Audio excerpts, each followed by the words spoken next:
8.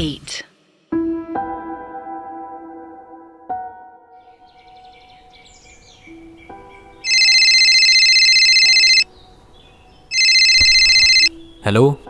हाँ आर्यन बोलो, वेदा ने पूछा, जिस पर डरा सहमा आर्यन कहता है, सर राजन का कुछ पता नहीं चल रहा, कल से ही वो मिसिंग है। कल शाम को उसे फादर ने बुलाया था और उसके बाद से वो वापस ही नहीं आया। उसका फोन भी नहीं लग रहा। सर मुझे इसकी काफी चिंता हो रही है।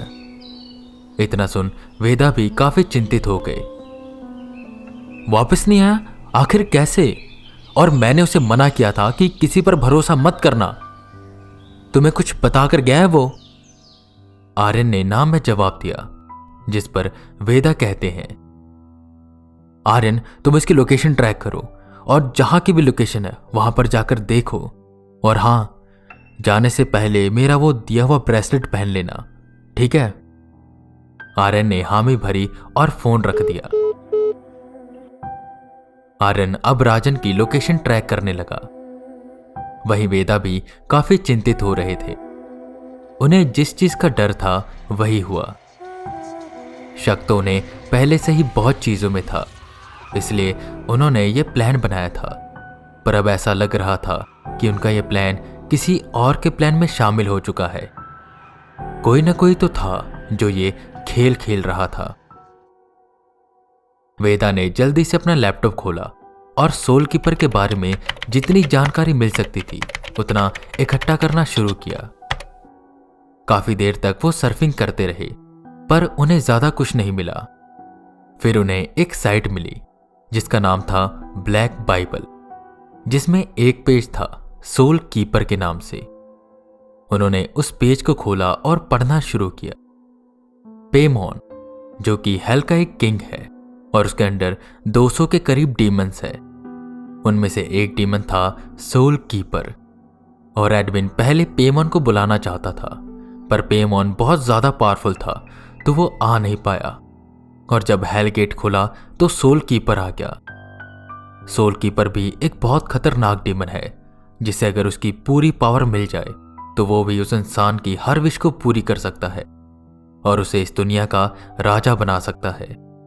वेदा आगे आगे पढ़ते रहे, जहां उन्हें बस लिमिटेड जानकारी ही मिली। उतनी देर में वेदा का फोन बजता है।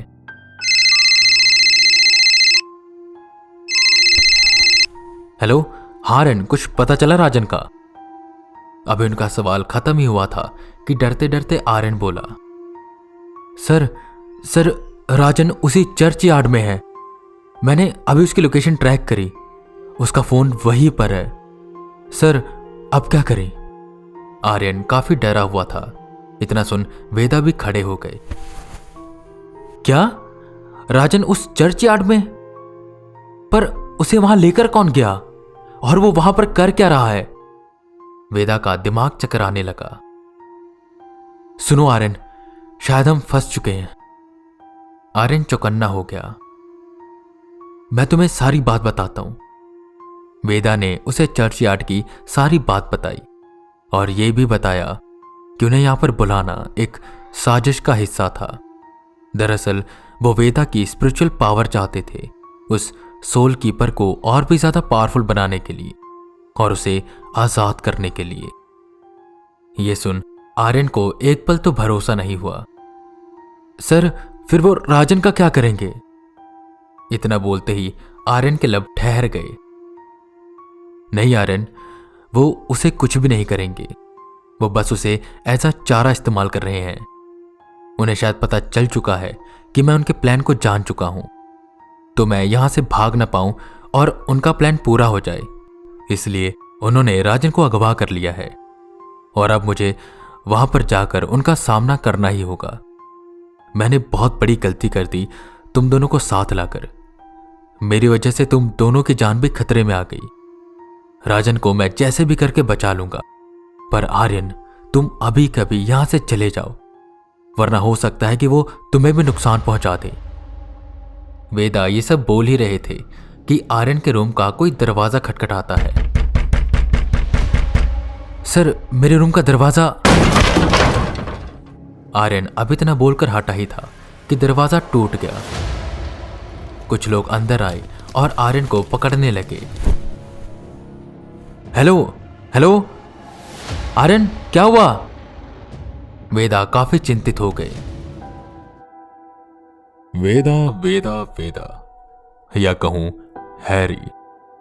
खैर, अब तुम अपनी ये नकली पहचान छोड़ सकते हो, क्योंकि हम पहले ही दिन से जानते हैं कि तुम वेदा हो। हमने जैसा प्लान किया था सब कुछ ठीक वैसा ही हो रहा था, पर उस आयशा ने तुम्हें यह सब बताकर हमारे प्लान पर पानी फेर दिया। पर यह भी एक तरह से अच्छा ही हुआ। जो काम हम 2 दिन बाद करते वो हम आज ही करने जा रहे हैं। रात को ठीक 12 बजे चर्चयार्ड में आ जाना, और कोई भी होशियारी मत करना, वरना राजन और आर्यन दोनों ही सोल कीपर के शिकार बन जाएंगे। सामने फोन से आवाज आई। ये आवाज उन्हें काफी जानी पहचानी लग रही थी। ये आवाज ठीक वैसी ही थी जैसे उस दिन उन्होंने अपने सपने में सुनी थी। कौन हो तुम और क्यों कर रहे हो ये सब? और आखिर तुम्हें पता कैसे चला कि मेरी स्पिरिचुअल पावर इतनी ज्यादा है? इतने में सामने से हंसी की आवाज आई।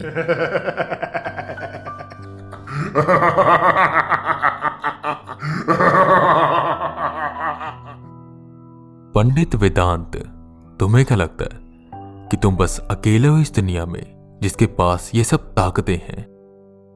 खैर, मुझे जिसने तुम्हारे बारे में बताया है वो तुम्हारा कोई खास ही है, खास दुश्मन। वेदा को कुछ भी समझ नहीं आ रहा था। उनके सवालों का पिटारा खुलते ही जा रहा था कि आखिर ये कौन है और क्यों कर रहा है। उन्हें कुछ भी समझ नहीं आ रहा था। पंडित वेदांत, ठीक 12 बजे चर्चयार्ड में आ जाना। सामने जो भी था वो फोन रख देता है और फिर वेदा खुद को कोसने लगते हैं कि उनकी वजह से राजन और आर्यन की जान खतरे में आ गई। उस बच्चे को तो वो नहीं बचा पाए, और अब कहीं ऐसा ना हो कि उनकी वजह से इन दोनों को भी वो खो दे। उस दिन तो वेदा भाग गए थे, पर आज नहीं। आज वो इसका सामना जरूर करेंगे। वेदा ने मन में गांठ बांध ली और अब वो तैयार थे सामना करने के लिए उन सब आत्माओं का, और खासकर उस सोल कीपर का। अभी शाम के 5 बज रहे थे और उन्हें 12 बजे चर्चयार्ड पहुंचना था। इतने कम समय में वो कैसे सब तैयारी करेंगे? वो यही सब सोच रहे थे, पर उनके दिमाग में कुछ भी नहीं आ रहा था। दिमाग को शांत करने के लिए वो आंखें बंद करके बैठ गए और मंत्र का जाप करने लगे। ब्रह्म राक्षस ग्रह चूर ग्रह बंधना एहि एहि आगच्छ आगच्छ प्रवेश आवेश आवेश मम हृदय प्रवेश प्रवेश स्फुट स्फुट। काफी देर तक वो बैठे रहे कि फिर उन्हें एक सफेद रोशनी उनकी तरफ आती हुई दिखाई दी। एक आवाज आई, वेदांत, आंखें मत खोलना। वेदा आंखें बंद किए हुए बैठे रहे।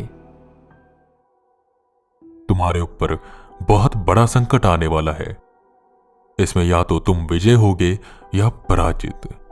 अगर पराजित हुए तो तुम अपने दोनों साथियों की जान गंवा बैठोगे, और वह शैतान तुम्हारी ताकतों से पूर्ण शक्तिशाली हो जाएगा और तुम्हारे शरीर का उपयोग करके इस दुनिया में आएगा। वेदांत, तुम्हें किसी भी हालत में उस शैतान को रोकना होगा। मैं तुम्हारी आदि शक्तियों को पूरा कर रहा हूं। मैं जानता हूं तुम्हारे मन में कई सवाल आ रहे होंगे कि मैं कौन हूं और तुम्हारे पास ये ताकतें क्यों हैं। इसका जवाब तुम्हें जल्द मिलेगा। मेरे जाते ही तुम अपनी आंखें खोलना। तुम्हें एक सफेद पंख दिखाई देगा, उसे अपने सीने से लगाना।